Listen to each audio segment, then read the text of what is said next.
Alabama, Georgia.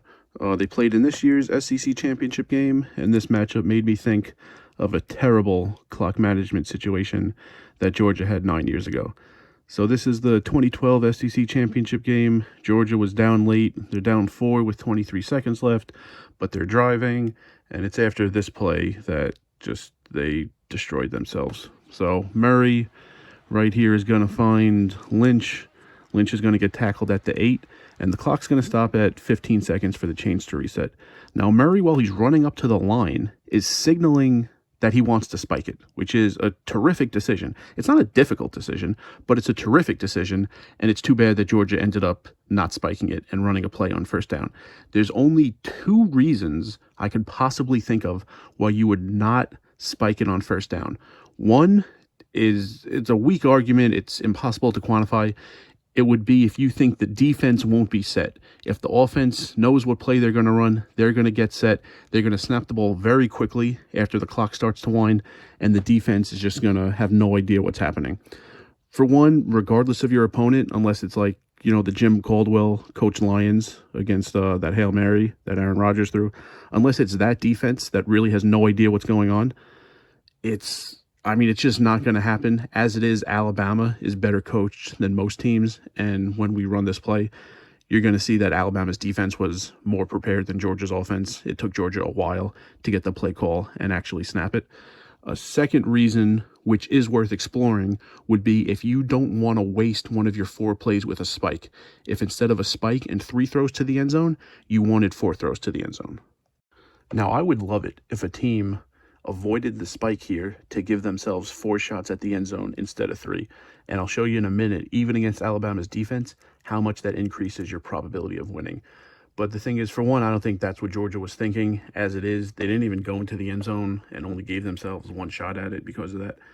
Also, 15 seconds, in my opinion, just isn't enough time. That's really tight. I don't even think a smart team that's ready to run their first down play as soon as the clock winds is going to make it happen. I think you need at least 20 seconds.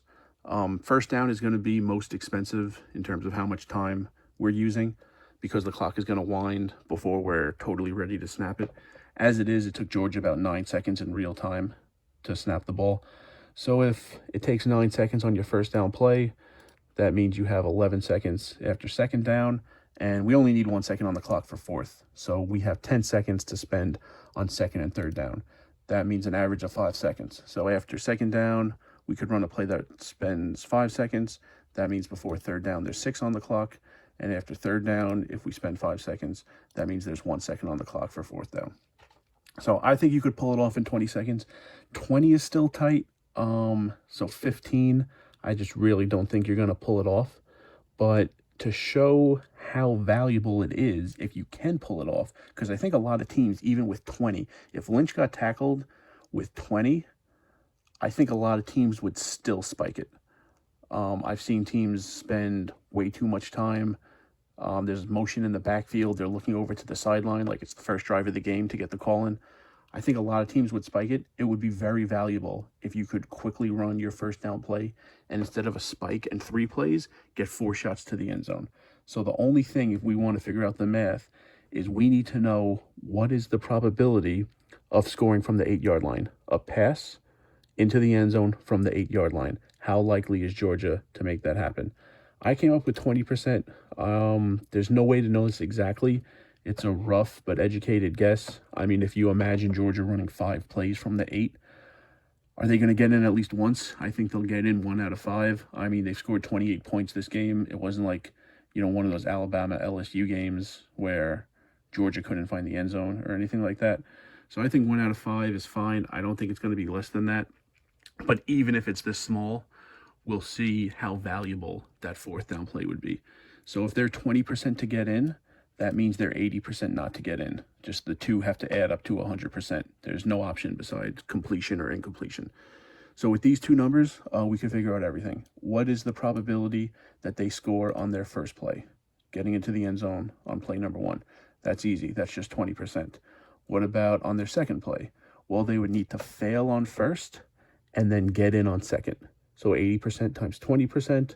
On third down, that would mean fail on first, fail on second, but get it in on third.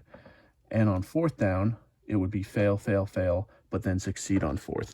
So whether you have 3 plays or 4, the only difference is that bottom row, the probability of hitting the end zone on your fourth play.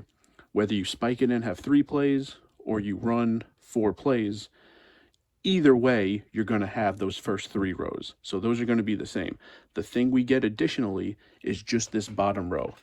And this calculation comes out to 10.24%. So if there were 20 seconds on the clock, if Lynch got tackled with 20 seconds on the clock, and Georgia wanted to run 4 plays instead of spiking it and running 3 plays, they would increase their probability of winning by 10.24%. So I would love to see a team do that if they had enough time. And if you're planning for this situation, I think you need at least 20 seconds to pull it off. So we could get back to the game here. And yeah, Murray wanted to spike it. I mean, his instincts were great. And for some reason, he didn't. And then it takes Georgia a while to get ready. The clock starts to wind, and their throw isn't even into the end zone.